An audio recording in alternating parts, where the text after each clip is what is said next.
میں ہی وہ اشرف آصف جلالی ہوں داتا صاحب کے قدموں میں کھڑے ہو کر جس کے بارے میں یہاں کے پیر صاحب نے جو ناظم اعلیٰ ہیں جامعہ محمدیہ نوریہ رضیہ بھکی شریف کے سابق حجت الاسلام، انہوں نے یہ کہا تھا کہ اشرف آصف جلالی میرا فکری قائد ہے، میرا مرشد ہے۔ آپ نوجوان نہیں، آپ ہمارے شاگرد نہیں، میں آپ کو یہ خطاب دیتا ہوں کہ یہ نوجوان بزرگ نوجوان ہے جو بزرگوں کا بھی مقتدی اس وقت بن سکتا ہے۔ ہم اس کو فکری قائد مانتے ہیں، ہمیں فخر ہے اس کی قیادت پر۔ اس وقت میرا نسب بھی پاک تھا، میری نسبت بھی پاک تھی۔ یہ ابھی بھی ویڈیو کلپ موجود ہے، اور کہا تھا کہ پنجابی میں کہ چھوڑتے اکلانے آئی پر پوری دنیا تو اگے لگ گیا ہے۔ آخر یہ سارے لوگ کس لیے خلاف ہوئے؟ لوگ کچھ یہ بھی کہتے ہیں نا یہاں سے پڑھے ہو اور یہاں کے خلاف بولتے ہو، اور اب ان کی بات کیوں نہیں مانتے؟ میں دیہاتی بندوں کے لیے اتنا کہتا ہوں، پنجابی میں چلو سن لو۔ ایک بندے نے دھن نماز یاد کرائی، اس بندے دھن پڑھائی، پھر طریقہ بھی دسیا، پھر نتائی، اور تسی او دے دسے تے نیت لئی۔ 1 سال 2 سال 4 سال 25 سال گزر گئے۔ محسن تے یقیناً وہ بندہ بڑا ہے جس دھن نمازی بنایا۔ 25 سالاں تو بعد وہ بندہ جے دھن آکھے کیونکہ تو تے بے نمازی ہیں، میں تے نماز پڑھائی آئی نا، تین تو پتہ ہی کوئی نہ الف بے دا میں پڑھایا آئی نا، طریقہ تین میں دسے آئی، لہذا ہن میری مانی۔ آج تو بعد لاندے منہ کر کے نہیں پڑھنی، چڑھدے منہ کر کے پڑھنی ہے۔ آج تو بعد کپڑے پا کے نہیں، کپڑے لا کے پڑھنی ہے۔ میں دسو کیا من جاؤ دے گل اس دی؟ اس سے بھی بڑا دھاندلا ہوا ہے آج۔ اور میں حافظ الحدیث کے جھنڈے کی بات بلا وجہ نہیں کرتا۔ 1 سال پہلے میں نے کہا تھا، آج دنیا کو واقعی میرے ہاتھ میں وہ جھنڈا نظر آ رہا ہے۔ یقیناً جن سے ایک لفظ بھی پڑا ہو بندہ ان کا شکر گزار ہوتا ہے۔ احسان فراموش نہیں ہو سکتا۔ نمک حرامی کرنا یہ بہت مذمت ہے اس کی، مگر لا طاعت لمخلوق فی معصیت الخالق، مخلوق کو منانے کے لیے شریعت کی طرف پشت کر دینا اور اللہ سے بغاوت کر جانا۔ پیر خانے کا استاذ کا مقام کروڑوں درجے بعد میں ہے، اللہ اور اللہ کے رسول کا حکم کروڑوں بار پہلے ہے۔ اب یہاں مسجد اکلانی میں محرم میں محافل ہوتی ہیں، ہر جگہ ہوتی ہیں نا۔ ایک موضوع ہر سال تم سنتے آئے ہو، انما یرید اللہ لیذھب عنکم الرجس اہل البیت ویطہرکم تطہیرا۔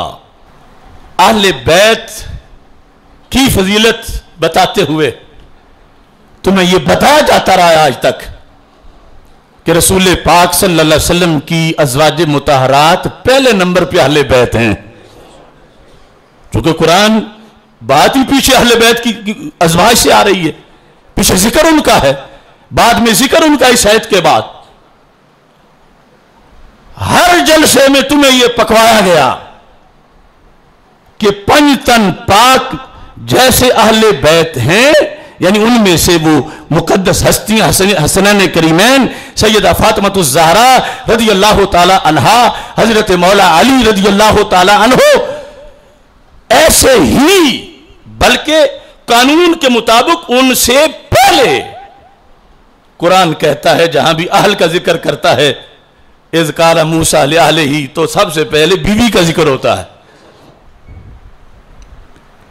کیا پڑھا تم نے ساری زندگی کے ازواج مطہرات اہل بیت؟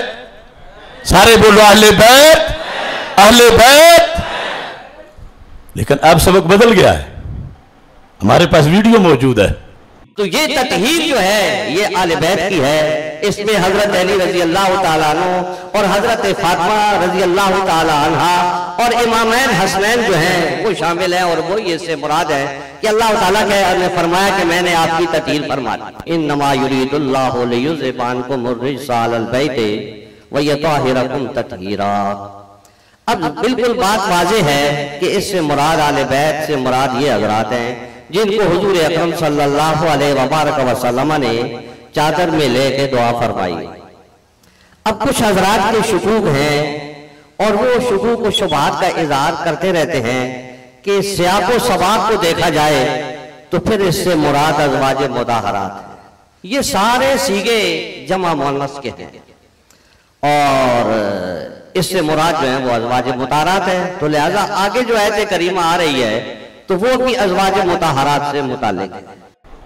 وہی جو اس مسئلے پہ مناظرے کرتے رہے، ان کے بیٹھے ہوئے ایک سنی نما رافضی کراچی میں تقریر کر کے یہ ثابت کر رہا تھا کہ اس آیت میں ازواج مطہرات نہیں ہیں، وہ اہل بیت میں نہیں ہیں۔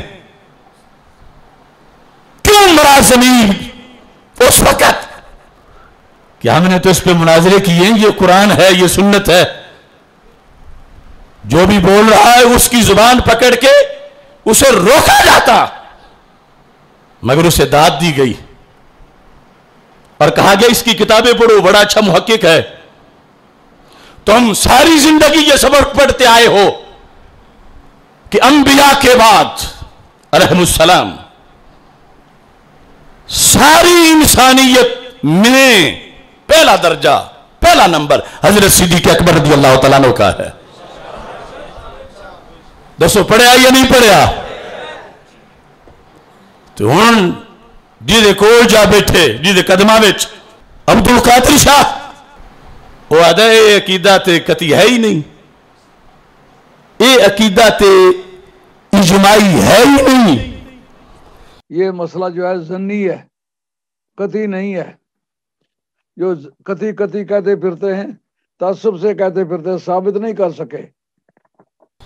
14 صدیاں ایو عقیدہ رہا، حافظ الحدیث دا ایو عقیدہ رہا، داتا صاحب دا ایو عقیدہ رہا، خواجہ صاحب دا ایو عقیدہ رہا، امام بخاری دا ایو عقیدہ رہا کہ نبیوں تو بعد سارے انسانوں میں جو پہلا نمبر حضرت صدیق اکبر رضی اللہ تعالیٰ عنہ۔ کچھ لوگوں نے اب نعرہ تحقیق نکالا ہے، یہ غلط فہمی ہے اور بد فہمی ہے۔ تحقیق شقیق کچھ نہیں، تحقیق شقیق کچھ نہیں، تحقیق شقیق کچھ نہیں۔ جو کہے نعرہ تحقیق کی کوئی تحقیق نہیں ہے، ثبوت نہیں، وہ نطفہ حرام ہے، اس کے نطفے بھی کوئی تحقیق نہیں ہے، اصلی اور بڑا اور نسلی حرامی ہے، اس کے نطفے کی کوئی تحقیق نہیں ہے، وہ دھوپ چھاؤں کی پیداوار ہے جس کو نعرہ تحقیق کی تحقیق نظر نہیں آتی۔ خانقاہ محبوب آباد شریف کوئی مجنونوں کی خانقاہ نہیں ہے، دیوانوں کی خانقاہ نہیں ہے، یہ محدثین کی خانقاہ۔ میرے والد حضرت پیر سید محمود شاہ محدث تھے۔ کچھ لوگوں نے اب نعرہ تحقیق نکالا ہے، یہ غلط فہمی ہے اور بد فہمی ہے۔ تحقیق شقیق کچھ نہیں۔ میرے والد حضرت پیر سید محمود شاہ محدث تھے۔ آپ اور آپ کے والد صاحب اپنے عقیدوں کی روشنی میں آپ اہل سنت و جماعت سے خارج ہیں۔ میرے والد حضرت پیر سید محمود شاہ محدث تھے۔ میرے والد حضرت پیر سید محمود شاہ محدث تھے۔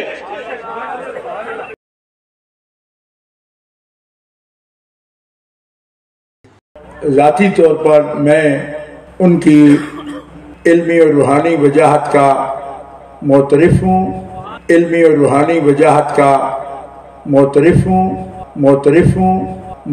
ہوں۔ دعا ہے اللہ تعالیٰ اس سلسلہ فیض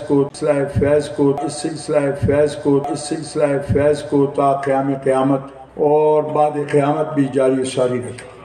جو شخص اس نعرے کو کہے جو یہ لگاتا ہے وہ ناسبی ہے، اور تمہارے آپ کوئی پیر جا کے اس کے ساتھ معاہدہ کر کے بیٹھے، اس سے جبہ لے اور اس کو کہے کہ یہ پیر طریقت ہے، رہبر شریعت ہے، تو یہی نہیں پتا چلا کہ پہلے یہ تھا کہ قبلے کی طرف منہ کرو اور اب دوسری طرف منہ کرو. حق چار یار اگر کل پر حق تھا تو آج بھی برحق ہے، اور اس کا منکر اگر کل رافضی تھا تو آج بھی رافضی ہے. تو وہ محمود شاہ حویلیاں والا جس کا اگلے دن میں نے آپریشن کیا ہے، وہ کہتا ہے کہ حق چار یار کہنا یہ نسبیوں کی علامت ہے، سنیوں کی نہیں.